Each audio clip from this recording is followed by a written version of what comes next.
यहाँ acting opposition leader ने तंज किया, तो जो ये लोग हैं इनकी तो मुझे बातों का इसलिए फ़र्क नहीं पड़ता क्योंकि मुझे तो इनका सारा अगला पिछला पता है, क्योंकि मैं माइंड नहीं करता ये, क्योंकि ये मैटर नहीं करता है। जितना नुकसान इस मुल्क की लीडरशिप ने पाकिस्तान को पहुँचाया है, हमारे इमेज को कोई दुश्मन नहीं पहुँचा सकता था। ये जो अपने आप को डेमोक्रेट कहते हैं, दुनिया साहब फिक्र ना करें, आप जितना मर्जी लूटें, हम आपके साथ खड़े हैं। ये डेमोक्रेट्स नहीं हैं स्पीकर साहब, हम इनको डिग्निफाई करते हैं, इनको डेमोक्रेट्स कह के।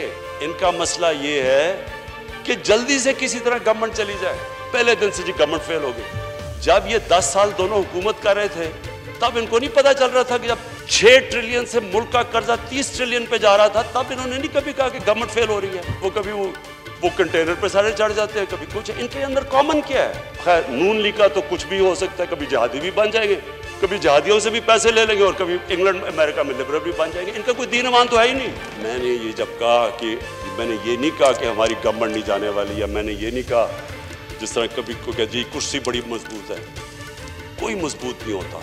जब आप स्ट्रगल के बगैर एक पार्टी का चेयरमैन आपको बना देते हैं तो आप कहते हैं फिर जब बारिश आता है तो पानी आता है। क्योंकि आप बस यानी आपने कभी स्ट्रगल ही नहीं की। बिस्मिल्लाहिर्रहमानिर्रहीम, अस्सलाम वालेकुम नाज़रीन। आप इमरान खान साहब को सुन रहे थे, प्राइम मिनिस्टर ऑफ पाकिस्तान को। ये तकरीर उन्होंने की और उन्होंने जवाब दिया कि जनाब ये जो मेरे पे ये कहा जा रहा था कि मैंने कहा मेरी कुर्सी बड़ी मजबूत है या मैं बड़ा तगड़ा हूँ यहाँ पे और हमें कोई ऑप्शन नहीं है, तो उन्होंने इस बातों की तरदीद की। ऐसा मैंने नहीं कहा और कुर्सी कोई मजबूत नहीं होती। इस बात की तरदीद करने के साथ उन्होंने आज अपोजिशन के ऊपर बड़ी टका के तनकीद की। अपोजिशन हुकूमत पे तनकीद करती है, हुकूमत अपोजिशन पे तनकीद करती है, और ऐसे ही हमारा वक्त गुजरता है। क्या ऐसे ही वक्त गुजरता चला जाएगा? और अगर इमरान खान साहब एहतसाब करना चाहते हैं तो क्यों नहीं पाकिस्तान उस ब्रूटल किस्म के एहतसाब की तरफ चला जाता जहाँ से जाकर सारा दूध का दूध और पानी का पानी हो जाए? या ये इसी तरह होता रहेगा कि थोड़ा एहतसाब थोड़ा छोड़ो, थोड़ा एहतसाब थोड़ा छोड़ो? तो इस निज़ाम और इस सिस्टम के अंदर तो एहतसाब नहीं हो सकता, मुमकिन नहीं है। आज तोशाखाना केस के अंदर जो डेवलपमेंट है वो आप सबके सामने है। तोशाखाना केस के अंदर आसिफ अली जरदारी साहब जो हैं उनके वारंट गिरफ्तारी जारी हो गए हैं। नवाज शरीफ साहब को इश्तिहार जो है उनका जारी कर दिया गया है, वो इश्तिहारी हो जाएंगे। और यूसुफ रज़ा गिलानी साहब खुद तो उनको इस्तिस्ना था, आज उनके वकील भी पेश नहीं हुए। तो इस तरह अगर केसेस चलेंगे तो कैसे चलेगा? इंसाफ कैसे होगा? जिनके ऊपर केसेस चल रहे हैं वो कह रहे हैं विक्टिम बनाया जा रहा है, जुल्म और ज्यादती हो रही है। हालांकि 15% कीमतों के ऊपर गाड़ियां तो आपने तोशाखाना से ली हैं, हमने तो नहीं ली। तो फिर जुल्म हम कैसे कर रहे हैं आपके साथ? अवाम पाकिस्तान की आपके साथ कैसे जुल्म कर रही है? हुकूमत पाकिस्तान आपके साथ कैसे जुल्म कर रही है? या इदारे पाकिस्तान के आपके साथ कैसे जुल्म कर रहे हैं? हमने तो गाड़ियां नहीं ली, ना इस हुकूमत ने ली है, ना नैब ने ली है। गाड़ियां तो आप लोगों ने ली है तोशाखाना में से, तहाइफ तो आप लोगों ने लिए हैं तोशाखाना में से, और उसके अंदर से जो है सहूलत आपको फराहम की यूसुफ रज़ा गिलानी साहब ने। अब हैरत की बात यह है कि पीपल्स पार्टी और PMLN, जिनका हमें पता चलता था कि एक बड़ा खौफनाक बैर है आपस में और एक दूसरे से बड़ी शदीद नफरत करते हैं पॉलिटिकली और एक दूसरे के बड़े सख्त मुखालिफ हैं, लेकिन पता चला कि इन दोनों पॉलिटिकल पार्टीज को यूसुफ रज़ा गिलानी साहब ने सपोर्ट किया, नवाज शरीफ साहब को भी और आसिफ अली जरदारी साहब को भी, और इन्हें तोशाखाना में से गाड़ियां दी। और पेमटे पता कौन कर रहा है? पेमटे कर रहा है ओमनी ग्रुप, अनवर मजीद, वो पेमटे कर रहे हैं इन गाड़ियों की, जो 15% पेमटे हैं। तो ये तो हुआ इस मुल्क के साथ। अब इमरान खान साहब अगर इंसाफ नहीं कर सकते तो फिर ये एहतसाब का नारा बंद करें, और अगर करना है तो फिर किसी और निज़ाम के तहत या सिस्टम के तहत करें। इस सिस्टम के तहत तो होता हुआ नजर नहीं आ रहा। मेरे साथ जो मेहमान मौजूद हैं उनमें डॉक्टर तारिक फजल चौधरी साहब से, अली मोहम्मद खान साहब हमारे साथ मौजूद हैं पाकिस्तान तहरीक इंसाफ से, और सरदार नबील कबूल साहब मौजूद हैं पाकिस्तान पीपल्स पार्टी से। लेकिन सबसे पहले मैं अली मोहम्मद खान साहब, मुझे ये बताया आपने ट्वीट क्या किया कि इमरान खान को माइनस किया तो जमहूरियत ही माइनस हो जाएगी? सर इतना, यानी इसी तरह के तो ट्वीट करते थे नवाज शरीफ साहब के लोग कि मियाँ नवाज शरीफ गए तो क़यामत आ जाएगी, मियाँ नवाज शरीफ साहब गए तो तबाही फैल जाएगी। वो मिन्नतें करके पाकिस्तान से बाहर गए बाद में। तो कोई बड़े बोल से अल्लाह ताला बचाए, ये आपने क्या सोच कर कहा? जी बिस्मिल्लाहिर्रहमानिर्रहीम, अल्लाहुम्मा सल्लि व सल्लिम व बारिक अला सय्यिदिना मुहम्मद रसूलुल्लाह सल्लल्लाहु अलैहि वसल्लम। बहुत शुक्रिया इमरान साहब। हमारे तो यादाश्त में नहीं है क्योंकि मेरे और आपके दौर से पहले की शायद बात है, लेकिन किताबों में पढ़ा था कि एक ज़माने में जनाब मरहूम जुल्फ़िकार अली भुट्टो साहब ने कभी फरमाया था कि कुर्सी बड़ी मजबूत है, और फिर दुनिया ने देखा कि वो कुर्सी कितनी कमज़ोर थी। आज खान साहब ने वो बात की है कि मैंने ये बात नहीं की कि कोई मैं इंडिस्पेंसिबल हूँ या मेरे बगैर सिस्टम नहीं चल सकता। उन्होंने बात की है और उन्होंने बात अल्लाह पे छोड़ी है कि अल्लाह ताला के हाथ में है सब कुछ, क्योंकि वो कहते हैं ना कि the graveyards of the world are full of indispensable people. लेकिन मैंने जो ये बात की वो इस तनाजुर में की है कि खान साहब ने आज अपनी स्पीच का एंड भी इस -1 वाली बात से किया। तो ये जो मुस्लिम लीग नून और पीपल्स पार्टी के कुछ हमारे मेहरबान दोस्त जो हैं वो ये -1 की ये रट लगा रखी है उन्होंने। क्योंकि मैं ये कहना चाहता हूँ कि एक तो कोई अगर देखें, अगर किसी जुडिशियल प्रोसेस के तहत जिस तरह मियां नवाज शरीफ साहब का हुआ, मैं आपको टोक लूं सर, आपको टोक लूं अगर आप इजाजत दें तो मैं एक चीज देखें, आपने कहा कि नून लीग और पीपीपी के कुछ मेहरबान दोस्त हैं, उनको जरा थोड़ा सा उनके बारे में बताते हुए आप आगे चले जाएं, कौन दोस्त हैं? क्योंकि जब आप ऐसे दोस्त करके कहते हैं ना तो हमारा ख्याल कहीं और चला जाता है, कहीं और, वो आप समझ गए। नहीं, आप तो जो है वो नोडेरो और रायमंड वापस ले आए। अच्छा, आपको कुछ नहीं कहा जाएगा। ख्वाजा आसिफ साहब, मेरा छोटा भाई है बिलावल भुट्टो जरदारी साहब, और इनके और जो दोस्त हैं जो इनकी पार्टियों के हैं जो -1 की बात करते हैं, उनको मैं ये कहना चाहता हूं कि आप अपना शौक आजमाएं, आप जाएं सुप्रीम कोर्ट में जाएं, इमरान खान साहब के खिलाफ केस लेके जाएं, आप यहाँ जो है अदम एतमाद की बात करें, अदम एतमाद लेके आए, बिल्कुल -1 करें। लेकिन अगर आप किसी और तरीके से -1 की बात करना चाहते हैं, कोई और ऐसे टैक्टिक्स यूज करना चाहते हैं, कोई प्रेशर डालना चाहते हैं, तो जेन्युइन पॉलिटिकल लीडर को सिस्टम से आउट करने का मतलब समझते हैं पीपल्स पार्टी या मुस्लिम लीग नून के दोस्त। इसका मतलब ये होता है कि अगर आप जेन्युइन पॉलिटिकल लीडर को एक गैर आईनी तरीके से एक प्रेशर डाल के एक ब्लैकमेलिंग के तरीके से एक ये अनड्यू टैक्टिक्स इस तरह की अगर आप यूज करेंगे, तो पहले बात तो ये है कि इमरान खान साहब जो हैं आपको कहाँ महसूस हुआ कि ऐसा कोई अनडेमोक्रेटिक किस्म का कोई प्रोसीजर चल रहा है, बनाया जा रहा है? कौन, कैसे महसूस हुआ आपको, लगा कैसे? ये शक मुझे तो नहीं हुआ। मेरे ख्याल में जब खान साहब ने ये बात की है तो, और जिस तरह के जो बयानात ख्वाजा आसिफ साहब के और बिलावल साहब के और शायद खान अब्बासी साहब के और इनकी पीपल्स पार्टी के और दोस्तों के पूरे बजट सेशन में इनके आते रहे हैं, तो मेरे ख्याल में इस तासर की नफी करना बहुत जरूरी था कि अगर इनके ख्याल में कोई इनके जहन में कुछ पक रहा है कि इमरान खान -1 हो जाएंगे, तो माइनस इमरान खान फिर ये माइनस डेमोक्रेसी होगा। क्योंकि अगर आपके पास इमरान खान साहब के खिलाफ कुछ नहीं है, आप कैसे -1 की बात करते हैं? आप कैसे बात करते हैं कि इस्तीफा देते हैं? अगर हम इस्तीफे की बात करते थे, हम पनामा की बुनियाद पे बात करते थे, हम सुप्रीम कोर्ट ऑफ पाकिस्तान गए, वहां हमने केस लड़ा, यही इमरान खान साहब के खिलाफ ये लोग गए। 10 महीने के बाद इमरान खान साहब सर्टिफाइड, वहां से एक ऑनेस्टी की सर्टिफिकेट जिसकी कोई जरूरत नहीं थी उनको, लेकिन वो लेके आए। मैं समझता हूं कि आईनी तरीके से आगे जाना चाहिए, जो हम में सुकम है वो बिल्कुल बताएं ताकि हम अपना किबला दुरुस्त करें। लेकिन इस मुल्क का मुस्तकबिल जो है इस डेमोक्रेटिक सिस्टम की मजबूती में है, और उसके लिए जरूरी है कि अपोजिशन और गवर्नमेंट ये जान की लिमिट्स कहां कहां तक हैं, हुकूमत ने क्या करना है, अपोजिशन ने क्या करना है। और जिस तरह ये बजट सेशन हुआ है, मैं समझता हूं भरपूर एक बेहतरीन एक बजट डिबेट चली है। तारीख में बहुत कम ऐसे हुआ है कि आपके अलॉटेड टाइम से भी जो है आपको 25% ज्यादा टाइम मिले। बेहतरीन डिबेट हुई है, और मैं समझता हूँ अच्छा एक उसका कंक्लूजन हुआ है, बजट पास हो गया है। डेमोक्रेटिक सिस्टम चलता रहना चाहिए। हाँ, हुकूमत की जो सुकम है, कमजोरियां हैं, वो अपोजिशन हमें बताए, हम कोशिश करेंगे कि उसको ठीक करें। ठीक है, तक करप्शन की बात है, तो करप्शन पे बात मैं अली भाई बात करते हैं करप्शन पे। वो आपका मुझे पता है बड़ा फेवरेट टॉपिक है आपका, वो मेरा भी फेवरेट है, लेकिन करप्शन पे बात करते हैं भाई, या करप्शन पे बात करते हैं, उस पर तसल्ली से बात करते हैं। सरदार साहब से मैं पहले -1 वाला मामला, सरदार साहब ये एवं कहानी दी हुई है कौम को कि -1, अब खान साहब कुछ कह रहे हैं, अली मोहम्मद खान को आपने सुन लिया, नवाज शरीफ ने -1 होना था, पूरी दुनिया को पता था, सबको पता था कि -1 होने जा रहे हैं। डॉन लीक्स के बाद और उसके बाद जिस तरह उनके केसेस खुले, फिर जो उन्होंने जवाबात दिए, वो दुनिया को पता चल रहा था। यूसुफ रज़ा गिलानी साहब -1 होने जा रहे थे, सारी दुनिया को पता चल रहा था -1 होने जा रहे हैं। इधर तो उस तरह का कोई हिंट भी नहीं है सरदार साहब, तो फिर कैसे -1? मुझे एक चीज आप बताएं इमरान, हिंट मैं इस तरह आपको हिंट दूंगा कि एक तो आज की जो प्राइम मिनिस्टर की तकरीर थी, उसकी बॉडी लैंग्वेज देखें, उसका जुबान देखें, उसकी बातें देखें, एक हारी हुई खिलाड़ी की तरह उन्होंने जो है वो आज अपनी स्पीच की है। मतलब बात कहाँ से क्या हो रही है, और वो आ जाते हैं कि जी एक लीडर ने कह दिया कि जब बारिश होती है तो इतना पानी आता है। मतलब ये एक इमेच्योर तरीका एक प्राइम मिनिस्टर को जेब नहीं देता इस तरह जो है किसी का मजाक उड़ाना या इस तरह की बातें करना। फिर उन्होंने ये भी कहा कि मैंने कभी ये नहीं कहा कि कुर्सी जो है मजबूत होती है। फिर उन्होंने ये भी इशारा दिया कि कुर्सी जो है वो किसी वक्त भी एक इशारे से बात हो। जो देखो सारी बातें इमरान खान ने एक बात बड़ी जो है मैं समझता हूँ इम्पोर्टेंट की है, वो ये की है कि अगर मैं नहीं होऊंगा कोई और आएगा तो फिर ऑपोजिशन वालों की खैर नहीं है। तो वो किसकी तरफ इशारा कर रहा है, वो किसकी तरफ, उसके मतलब उसको भी पता है कि समथिंग इज कुकिंग अप।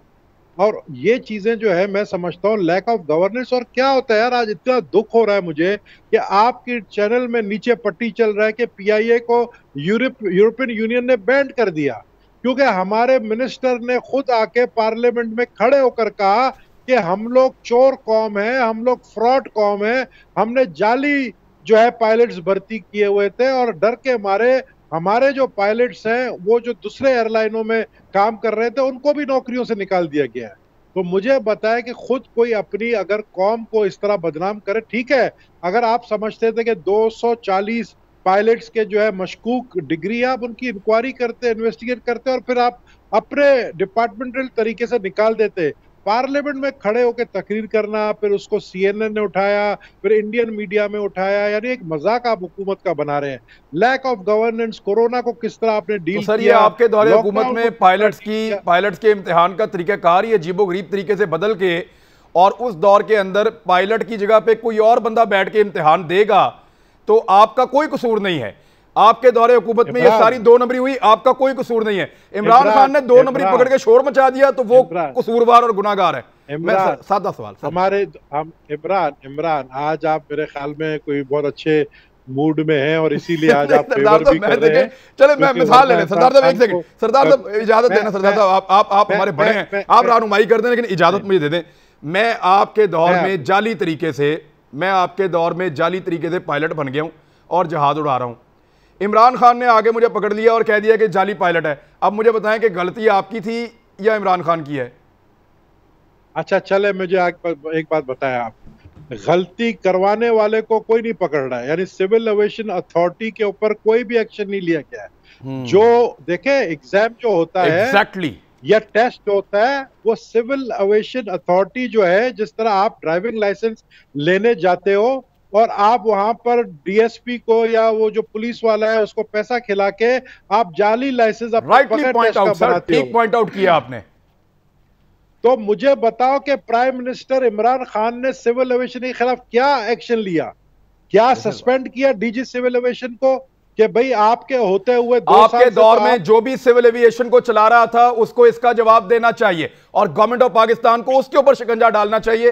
सरदार साहब पॉइंट बहुत ठीक है, लेकिन बजाय ये शोर मचाने के कि पायलट को बचाओ, आपको इस वक्त बतौर अपोजिशन ये बात करना होगी जो आपने की है। सरदार साहब ये है असल पॉलिटिकल बात। मैंने पायलट को बचाने की बात नहीं की है। मैं नहीं कह रहा हूं कि आप उनको माफ कर दो, छोड़ दो। मैं कहता हूं उसका वावेला तो नहीं मचाओ। आपको अगर ये काम करना था, आपकी पीआईए तो बैठ गई, कोई पीआईए में सफर नहीं कर रहा है, पीआईए आपकी बंद हो गई। पीआईए आने वाले दिनों में आप देखोगे कि पीआईए का एक भी जहाज अब नहीं उड़ेगा। लोग डर के मारे कि पीआईए के पायलट जो है मशहूर है, अब वो नहीं उसमें बैठेंगे। सरदार साहब मुझे आप बताएं, आपको एक अपनी फैमिली के साथ आप जा रहे हैं यूरोप, आपको पीआईए की और कोई गैर मुल्की अच्छी परवाज दस्तयाब है, आप किससे जाएंगे? सर पीआईए को आपको पता है सर ये कैसे उतारते हैं पीआईए वाले फ्लाइट? आपको पता है आप यूरोप में जाके ट्रेवल करें, उनकी आप लैंडिंग चेक करें या टेक ऑफ चेक करें, उनका इतना स्मूथ होता है। हमारे यहाँ पे धड़ल धड़ल करके वो जहाज उतारते हैं सर। ये कौन सा तरीका है सर? और सिर्फ जल्दबाजी में। आप पकड़ो ना, उनको पकड़ो जिन्होंने उनको जाली टेस्टें करवाई, आप पकड़ो ना। 2 साल से तो आपकी हुकूमत है, वही लोग बैठे हुए हैं अभी तक। आप पकड़ो ना उनको, क्यों नहीं एक्शन नहीं लेते हो? आपने शुगर कमीशन पे स्टे ले लिया, आपने आटा वालों को छोड़ दिया, आपने जो है अभी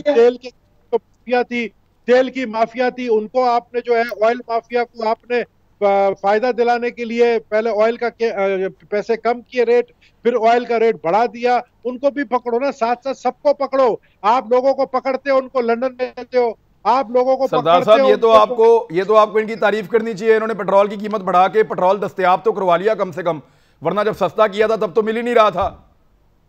तो वो स्टॉक किया था ना इन्होंने, तो आप तारीफ करें ना उनकी।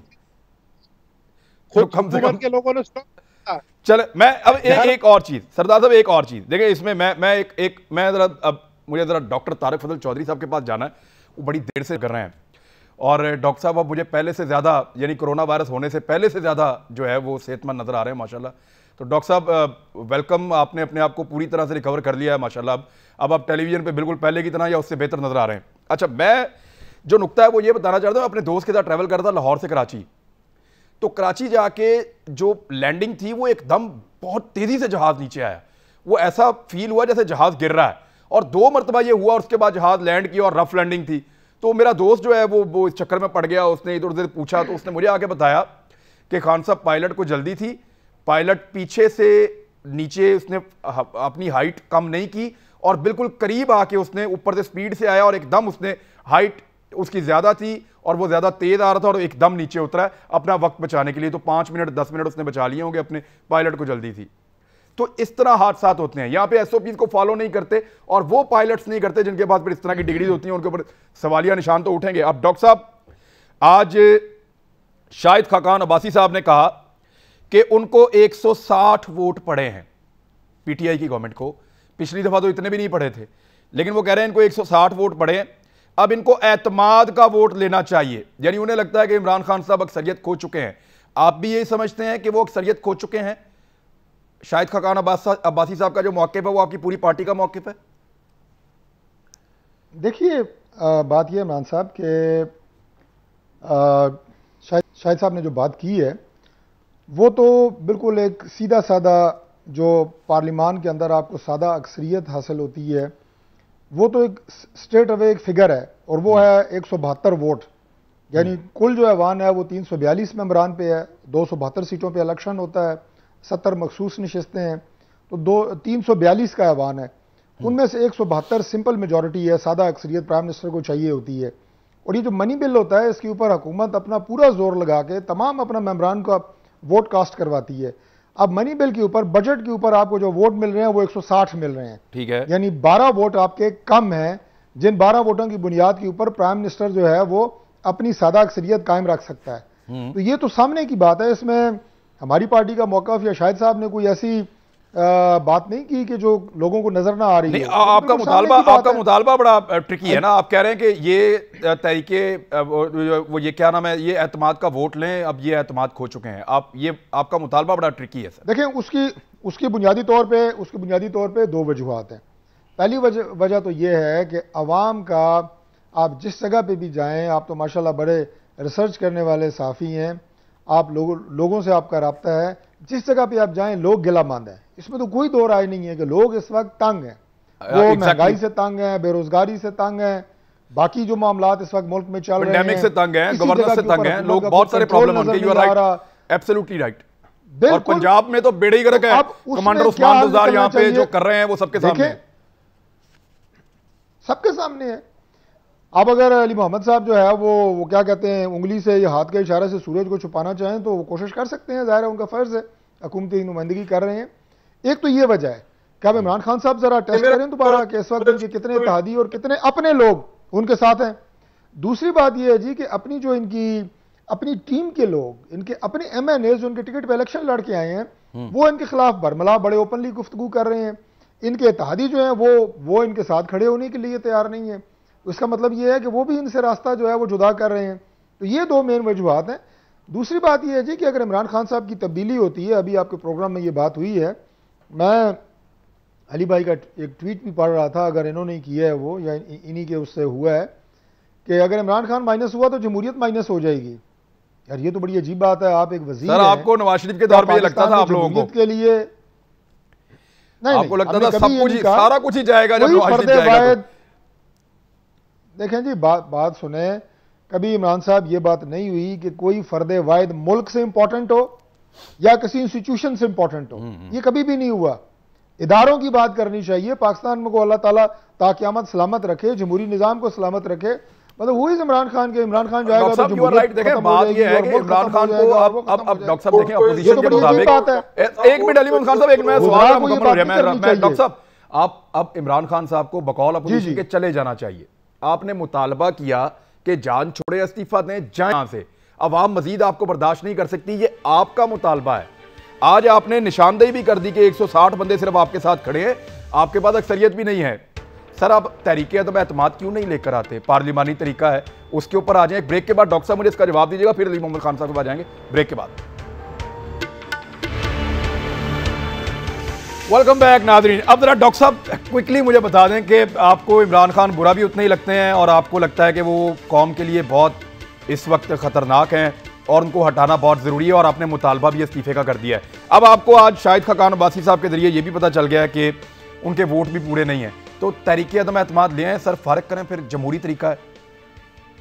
देखें जी, तहरीक अदम एतमाद जो है ये बिल्कुल इमरान साहब एक जमहूरी ऑप्शन है, एन पार्लिमानी रवायात के मुताबिक है और इसके लिए ज़ाहिर है आपको अपनी जो दीगर अपोजिशन की जमातें हैं उनसे, और उस तब भी हमारा नंबर पूरा नहीं होगा, उसके साथ साथ वो लोग जो उनके साथ इत्तेहादी बैठे हुए थे उनसे बात करके ज़ाहिर है अगर वो नंबर पूरा होगा तो उसके बाद अपोजिशन जो है वो तहरीक अदम एतमाद लेके आएगी। और ये कोई ऐसा नहीं है कि जैसे मैं फिर ये कहूँगा कि जैसे कोई जमहूरियत डीरेल हो जाएगी या ऐसा कोई बात होगी या आप कहें जमहूरियत पर शब खून मारा जाएगा।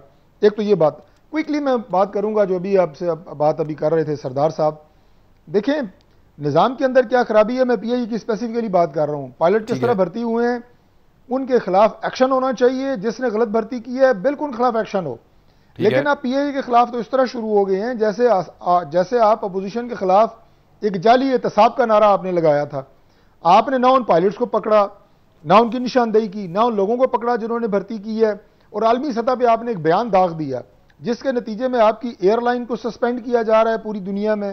जहां जहां पाकिस्तानी पायलट्स हैं वियतनाम में और बाकी ममालिक से खबरें आ रही हैं, वहां आपके यूएई से खबर आई है कि उन्होंने 50 पाकिस्तानी सर अभी खबर आई है यूएई से उन्होंने 50 पाकिस्तानी पायलट्स को ग्राउंड कर दिया है और इसको मशरूत किया इस बात से कि हुकूमत पाकिस्तान जब इनकी डिग्रियों की तस्दीक करेगी तो हम इनको फौरी तौर पर इजाजत दे देंगे जहाज उड़ाने की। यानी मैं सिर्फ ये कह रहा हूं कि पहले आप तस्दीक करें, जाली लोगों को पकड़ें, जेल में डालें, जिन्होंने भर्ती किया सर कैसे तस्दीक करें सर? आपके दौर में वो जहाज उड़ाते रहे, पीपल्स पार्टी में उनको लाइसेंस मिले, आपने तस्दीक तो की नहीं। आपने पकड़े उन्हें ना, 5 साल आप हुकूमत में थे, आपने तस्दीक क्यों नहीं की सर? हम कब कह रहे हैं कि उन्हें अपना पकड़े, लेकिन सिर्फ ये कि इसके पीछे एक साजिश है, मैं आपको बता रहा हूं सर। वो पायलट खुद बता रहे हैं of the record sir, of the record जो देंगे। मैं आज आपके प्रोग्राम में मैं सर माजरत के साथ डॉक्टर साहब देखें, डॉक्टर साहब मैं अपनी जाती रिसर्च आपको बता रहा हूं, मेरी बात सुन लेना जी डॉक्टर साहब। मैं नहीं इमरान साहब, वो आपने बात की 2 दफा की 3 दफा की, मैं आपको ये बात हटके कह रहा हूं कि ये बात उनसे करवाई गई है। वो इतना चले नहीं है जो वफाकी वजीर हैं, ये बात उनसे करवाई गई है और करवाई इसलिए गई है कि पीआईए को इस हद तक फारिग कर दो कि लोग कहें, अवाम कहें कि बेचो इसे, और बेच के अपने किसी मंजूर नजर बंदे को दो। इन्हीं के दौर में ये देखें पीआईए को प्राइवेटाइज करेंगे, अपने मनपसंद बंदे को किसी को बेचेंगे, और ये जनाब अल्लाह अल्लाह खैर सल्लाह। तो डॉक्टर साहब फिर हमने पहरा देना है इस बात का, लेकिन अब आपको जाती अब मैं अली मोहम्मद खान साहब पे जा रहा हूं, लेकिन जाती रिसर्च बता दूं आपको मैं कि जिन पायलट से हमारी बात हुई है ऑफ द रिकॉर्ड, वो अपना नाम ना बताने की शर्त पे ये बताते हैं कि इम्तिहान तो खान साहब ऐसे होते हैं कि 15 लाख जमा कराओ, 20 लाख जमा कराओ, अपनी जगह पे बंदा बैठाओ, वहां पे वो नकल भी करवाते हैं और 2 नंबर तरीके से। और ये सारा कुछ शुरू हुआ है 2010 तक ठीक था सारा मामला, 2010 के बाद ये सारी काया पलटी है और एकदम ये जो नए पायलट्स की लौट आई है, इनके अंदर आप शकूक शुबहात की बड़ी जबरदस्त गुंजाइश है। अली मोहम्मद खान साहब इसका जवाब दें अब आप कि ये आपने पकड़ना तो उनको है जिन्होंने ये निज़ाम खराब किया, पकड़ना तो उनको है जिनकी वजह से सिविल एविएशन की वजह से ये सारा इम्तिहानी कल्चर जो है उसके अंदर करप्शन आई, बूटी आई और नकल आई और ये सारी चीजें आई। तो ये आप पायलट से पहले तो आपको उनको सिस्टम को पकड़ना चाहिए था, वो उधर आपने क्या किया?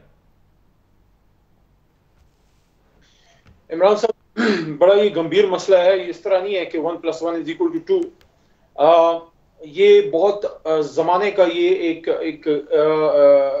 एक गंद है जिसकी वजह से पीआईए नीचे गया है।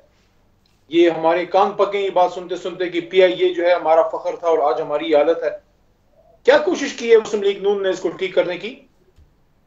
क्या इमरान खान साहब ने ठेका ले रखा है? क्या सिर्फ इमरान खान पाकिस्तानी है? इमरान साहब क्या मुझे बताएं, ठेका तो दिया उनको कौम ने वोट देके, अब ठेका आपके पास है इस वक्त 5 साल के लिए। दोनों मौजूद मेहमान यहाँ पे बैठे हैं, दोनों मौजूद मेहमान यहाँ पे बैठे, दिल पे हाथ रख के कहें कि इनके दौर में कितनी कोशिश की गई है पीआईए को रिवाइव करने की। ये भर्तियों के सेंटर आपने खोल रखे हैं, ये कोई आईएसएसपी के सेंटर हैं जहां लोग आपको भर्ती करते हैं। और मेरे भाई PIA, railway, these are the places where you give services to the people of Pakistan. With minimum required personal. आपने जनाब आली अपने वर्करों को खुश करना होता है, उधर आपने स्टील मिल का भट्टा बैठा दिया है। को खुदा का खौफ करें। मेरे पास अभी इन्हीं के यार हमारे दौर में कोई भर्ती नहीं हुई अली साहब, ये इल्जाम ना लगाएं जिनका इनके दौर में तो मिल ही बंद रही है ना, स्टील मिल बंद ही रही है, कोई भर्ती नहीं हुई। मैं रिकॉर्ड पे कह रहा हूं आपको, किसी वर्कर को एडजस्ट नहीं किया गया। बिल्कुल मैं मजाक करने के मूड में बिल्कुल नहीं हूं, मैं किसी के बारे में नहीं बोला। मेरे सामने इस वक्त एक आदमी है आप मुझे डायरेक्ट इल्जाम लगाएं जिसका हकीकत से ताल्लुक ना हो, तो मैं आपको ना बताऊंगा ये गलत बात है, हमने कोई वर्कर नहीं हमने एडजस्ट किया। आप मैसेजेस जाके देखें जिस तरीके से वो अपनी बच्ची को रुखसत कर रहा है कि वहां जन्नत में जाके तुम अब जो है दरख्तों के नीचे जो है किताबें पढ़ना, अपने बेटे को कह रहा है कि जाके अब तुम वहां, और अपनी वाइफ को जिस तरह रुखसत कर रहा है वो। The most important person in all this case, all this story is the person who is flying, जो आपका पैसेंजर है। मजाक बना रखा है यहाँ पे लोगों ने। ये जो जुनैद जमशेद साहब फौत हुए हैं, ये भी यहाँ पे कहा जा रहा है कि उस जहाज का जो पायलट था उसकी डिग्री का भी मसला था। तो मैं ये समझता हूं कि यहां पे अगर एक इंक्वायरी हुई है, इमरान साहब अगर उस इंक्वायरी को हम दबाते, अगर उसमें हम पायलट्स के नाम शो ना करते, आप ही हमसे कहते, कल को लीक हो जाती, आप कहते कि पायलट्स को बचा रहे हैं। अब आप मुझे बताएं, इंक्वायरी करें, अगर करें तो नाम पब्लिक ना करें, क्या करें?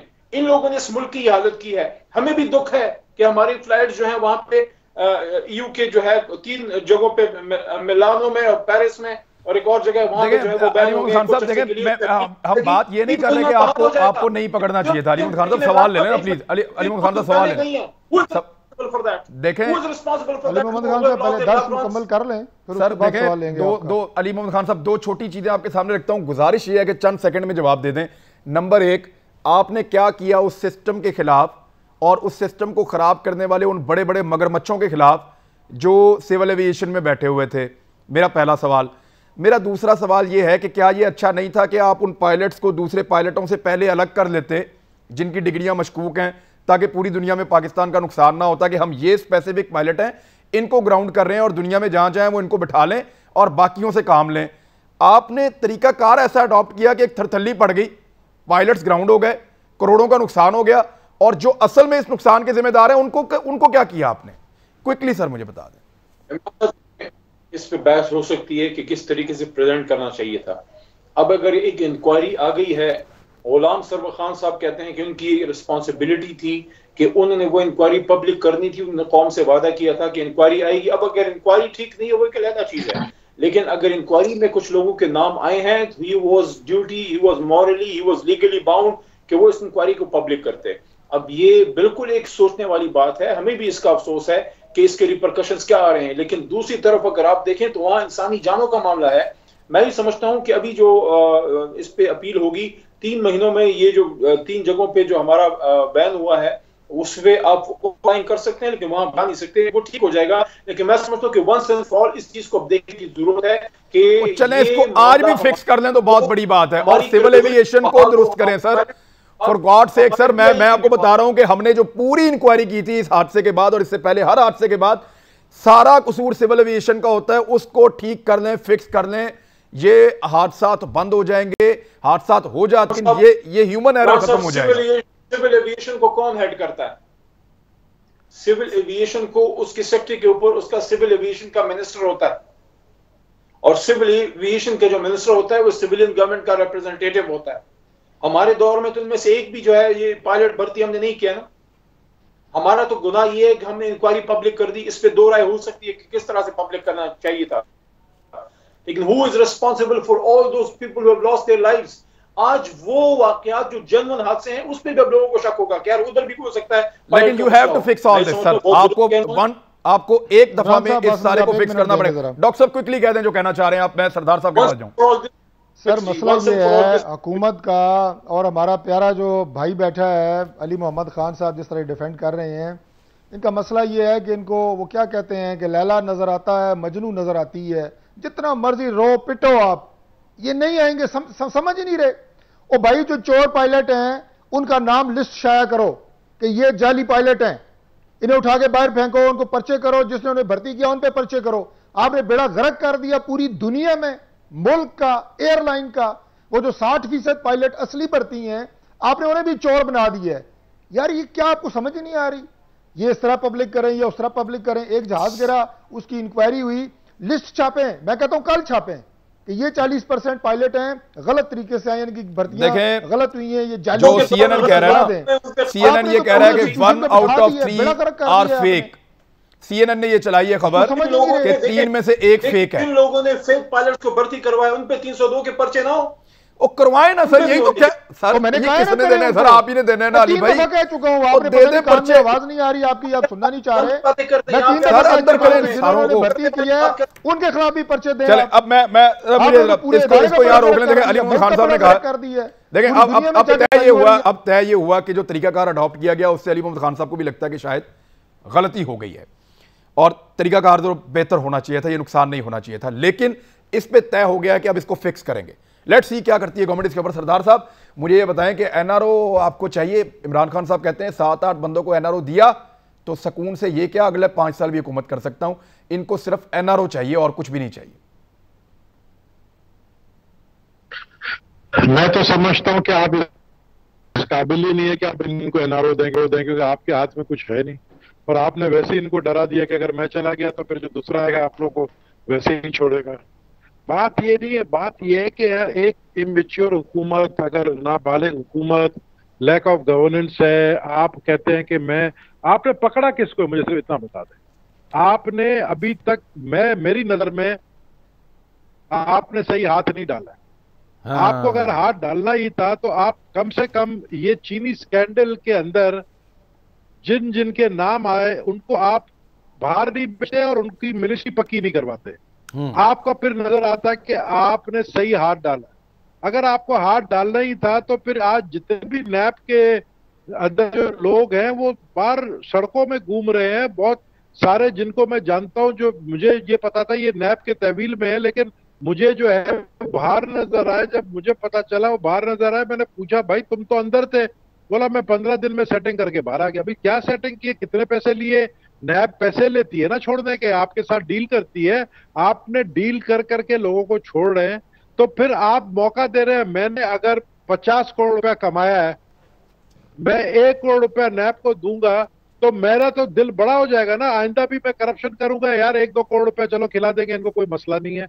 आप ऐसी सजा दे के आपको तो ये सर आप लोग फिर इतना शोर क्यों मचा रहे हैं कि नैब ने आदि गठजोड़? सर फिर आप अनवर मजीद को कहें नैब को 1 करोड़ रुपया देके निकल जाए और बाकी लोगों को भी कहें 1-1 करोड़ रुपया देके निकल जाए। सर इस तरह तो जान छूट जाएगी, लड़ाई खत्म हो जाएगी।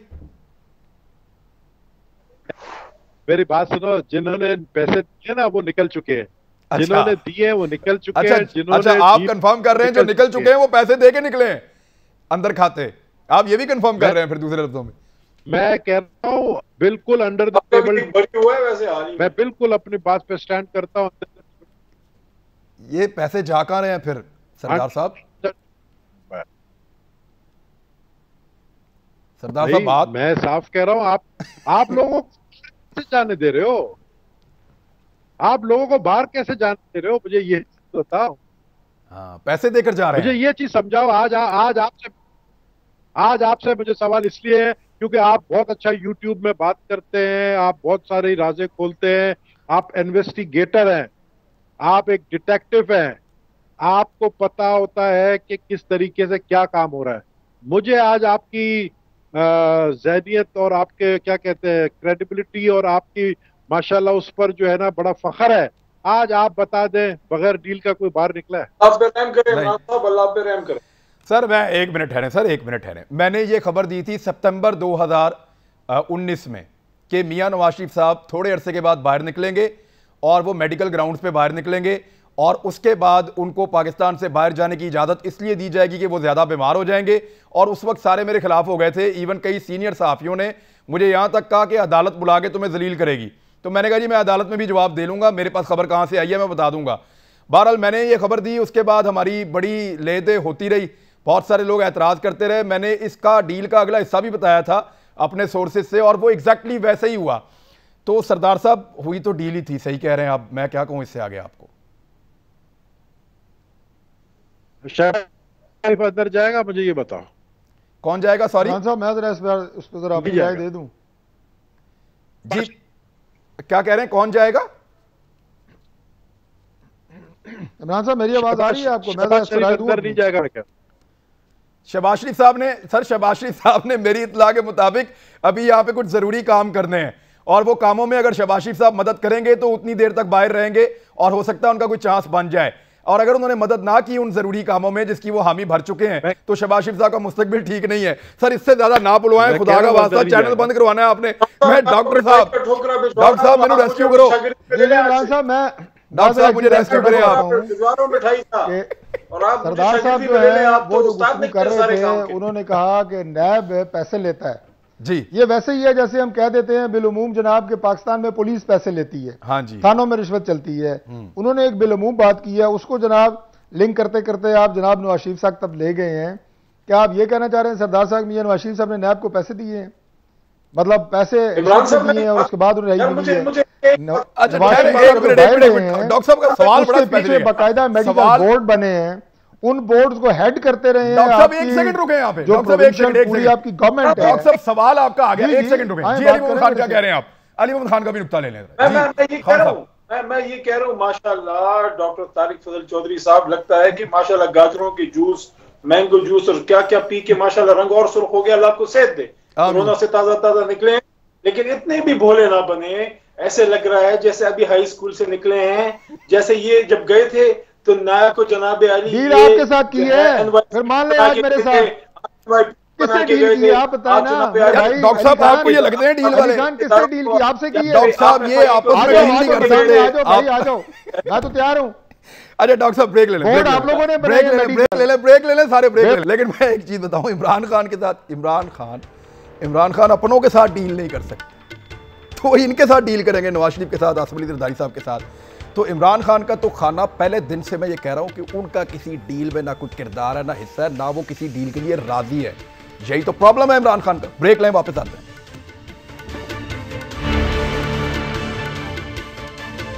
वेलकम बैक नाज़रीन। अली मोहम्मद खान साहब, देखें हम आपकी नीयत पे शक नहीं कर रहे, हम ये भी नहीं कर रहे कि आप कोई बेईमानी कर रहे हैं, चले ये मार्जिन भी आपको दे देते हैं।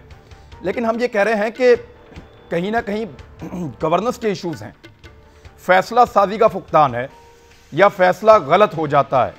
जैसे अभी हमने पीआईए की बात की कि मसला था ज़रूर लेकिन मिस हैंडल हुआ, गलत तरीके से हैंडलिंग करने से कुछ नुकसान हो गया, उसको अवॉइड किया जा सकता था और मसला भी हल किया जा सकता था। तो ये समझ का फ़र्क है। और दूसरा देखें, आज नूर आलम साहब ने भी और राजा रियाज साहब ने भी, आपके अपने लोग हैं, वो शदीद तनकीद कर रहे हैं पेट्रोलियम मसनूआत की कीमतों के मामले के ऊपर। अब इसका जवाब तो देखें आपको देना पड़ेगा। और ये भी वही चीज़ें जिन, जब आपने पेट्रोल सस्ता किया तो मिला नहीं, और जब महंगा किया तो 4 दिन पहले से धड़ाधड़ हर तरफ खुल गया। और 4 दिन पहले करने का ये मतलब है कि आप माफिया से इतने डरे हुए हैं कि माफिया नहीं तो जखीरा अंदोजी करके पैसा कमा लेगा, लिहाजा 4 दिन पहले ही कर दो। तो ये तो माफिया की जीत हो गई सर, हम डर गए उनसे। इमरान साहब, जब एक माशरे में झूठ आम हो जाए ना, वहां अगर आप सच बोलेंगे तो आपको पत्थर पड़ेंगे। ऐसा ही होता रहा है। तो एक ऐसे सियासी निजाम में जहां सच बोलना या उसूलों पे खड़ा रहना या कॉम्प्रोमाइज ना करना या ब्लैकमेलिंग का हिस्सा ना बनना या डील ना करना जो है, ये एक नासमझी, ना तजुर्बाकारी और गैर सियासीपन पे इसको समझा जाता है। तो हम तो इसी तरह हैं। हम तो देखें, इस सिस्टम में हम, इमरान खान एक आउटसाइडर थे, वो बाहर से आए इसको ठीक करने के लिए। अगर आप समझते हैं कि पाकिस्तान का निजाम गंदा है तो फिर तो मसाइल तो सामने आएंगे। इमरान साहब, आप क्या समझते हैं कि अगर आप इतने बड़े बड़े माफिया पे हाथ डालेंगे, वो कोई कमजोर लोग हैं, उनकी जड़ें नीचे नहीं है वो, और ऐसे वैसे एक ही दिन में वो माफिया बन गए। ये जो मेरे दोनों भाई बड़े भोले बन के बैठे हैं, वैसे ही माशाल्लाह आज बड़े खूबसूरत लग रहे हैं और भोले बन के और खूबसूरत लग रहे हैं। तो ये जो माफिया बने हैं, ये जो ऑक्टोपस की तरह फैले हैं, ये जो अजदहों की तरह बड़े बड़े इनके तने हैं, ये ऐसे इनके सर पे लोगों ने हाथ किसी ने नहीं रखे, किसी ने तो उनके सरों पे हाथ रखे थे ना। अब जब वहां पे जोर पड़ रहा है तो चीखें निकल रही हैं, और उसका जोर अवाम को भी उसका सामना करना पड़ रहा है। जैसी पेट्रोल प्राइस कम हुई इंटरनेशनल मार्केट में, खान साहब ने उसको बजाय इसके कि जनाब डॉक्टर साहब की तरह या गबोल साहब की हुकूमतों की तरह, इनकी हुकूमतों ने वो पैसा अपने पास रखा, अपने पास मतलब हुकूमत की किटी में रखा, अवाम को ट्रांसफर नहीं किया। खान साहब ने कहा कि नहीं, अवाम को ट्रांसफर करेंगे। जैसे किया वहां उन्होंने पेट्रोल गायब करने की कोशिश की। पहले हफ्ते तो ये बात थी कि हमने कीमतें कम की हैं, तो वहां और प्राइस मार्केट में और कीमतें क्यों नहीं कम हो रही, डेली कमोडिटीज की, दूध की, खाने की, पीने की। वहां जब फोकस किया जनाब अली, वहां से तेल गायब कर दिया। और मैं सिर्फ इतना कहूंगा, कौम को ये कहूंगा कि अगर आप समझते हैं कि इस मुल्क को ठीक होना है तो मुश्किलात आएंगी, और इंशाल्लाह मैं समझता हूं कि इमरान खान तो दिल से ये कर रहा है, हम उसके साथ मुश्किलात अगर ठीक करना है तो तकलीफ बर्दाश्त करनी पड़ेगी। सर मुश्किलात नहीं आनी चाहिए, लेकिन 6 महीने के लिए यूरोप पे पाकिस्तानी फ्लाइटों की पाबंदी लग गई। चलें डॉक्टर तारिक फजल चौधरी साहब, आप 1 मिनट में आप भी इसको जरा कंक्लूड करें इस मामले को। देखें, मेरा ये मानना है कि अगर नीयत खराब भी नहीं है तो तजर्बा तो कम से कम, तजर्बे का कोई नेमुल बदल नहीं है, कम से कम इन चीज़ों को बेहतर मैनेज किया जा सकता है। मैं शुक्रगुजार हूँ अली साहब का कि वो हमारी तारीफ भी कर रहे हैं और हमें मासूम भी कह रहे हैं, लेकिन सच्ची बात यह है कि मेरा ये दोस्त भी है, मुझे तो आज खुद वो इतने मासूम लग रहे हैं कि यानी हुकूमत के, आपने भी बड़ा हल्का हाथ रखा जनाब के जी को फैसला साजी में गलती, फैसला साजी में गलती नहीं, ब्लंडर्स जब भी आप इनके किसी ब्लंडर की बात करेंगे, ये इमरान खान साहब को एक इंतहाई अजीमुशान शख्सियत के तौर पर प्रेजेंट करके प्रोग्राम सारा आपका 1 घंटा ज़ाया कर देंगे। वो ये इमरान खान ये और वो ये लड़ना और वो ये लड़ना। वो भाई बात हो रही है आपकी कॉम्पिटेंस की, आपकी गवर्नेंस की, आपकी नालायकियों की। जब इमरान खान साहब ने मेहरबानी की कि इंटरनेशनल मार्केट में पेट्रोल की कीमतें कम हो रही हैं और उसका फायदा मैं पाकिस्तान की आवाम को पहुंचाऊं, तो पेट्रोल मिला नहीं। मतलब क्या माफिया यार, माफिया के सर पे हाथ रखा हुआ है, अपोजिशन घर बैठ के माफिया के सर पे हाथ रखा हुआ है। आपका काम है पकड़ना माफिया को। आप लोग क्या है, चूड़ियां पहनी हुई हैं, गवर्नमेंट है आप अभी। ठीक कह रहे हैं डॉक्टर साहब, मुझे सरदार साहब का दिल बहुत जला हुआ है इस मामले में। सरदार साहब का दिल बहुत जला हुआ है इस मामले में। सरदार साहब इंडिया में, सरदार साहब ये कैसा माफिया है जो शिकस्त नहीं खा रहा, और पेट्रोल एक्सपोर्ट हो रहा है, स्मगल हो रहा है, इसलिए कीमतें महंगी की हैं। सरदार साहब फलसफा दे दिया है, ये पता है सरदार साहब माफिया को कैसे शिकस्त दें? किस लिए यार जाते इनको किसी ने कहा जाते जाते इतना पैसा बना लो कि दोबारा इलेक्शन लड़ने की जरूरत नहीं पड़े, तो जाते जाते इन्होंने, मैं समझता हूँ जितना ये पेट्रोल पे कमाया ना, इतना तो चीनी में भी नहीं कमाया। और इनका टेक्निकल बड़ा जबरदस्त किस्म का टेक्निकल करप्शन होता है। वो टेक्निकल करप्शन इतना आसान है कि वो पकड़ाई भी नहीं देता है। ये तो बेवकूफ से पहले जिन्होंने करप्शन किए थे, बाद में पकड़ाई दी और बाद में नैब को पैसे देकर निकल आए। इन्होंने ऐसा करप्शन किया जिसमें पकड़ाई नहीं है। अच्छा। ना इसका कमीशन रिपोर्ट बार। हाँ, तो सरदार साहब के बकौल ये एक करप्शन है, सिस्टमैटिक तरीके से हुई है। और ये लेकिन लोग एक आध दफा शायद और यकीन कर लेंगे कि आपको समझ नहीं आ रही, आप माफिया के सामने मुश्किल पेश आ रही है आपको। लेकिन एक वक्त आएगा कि सरदार साहब की बात में लोगों को वजन लगेगा। लोग कहेंगे बार बार नहीं आप धोखा खा सकते, और मोमिन वैसे भी एक सुराग से बार बार नहीं डसा जाता। हुकूमत को मोमिनों की तरह रहना चाहिए। अब तक के लिए इतने, अपना ख्याल रखिएगा। अल्लाह हाफ़िज़।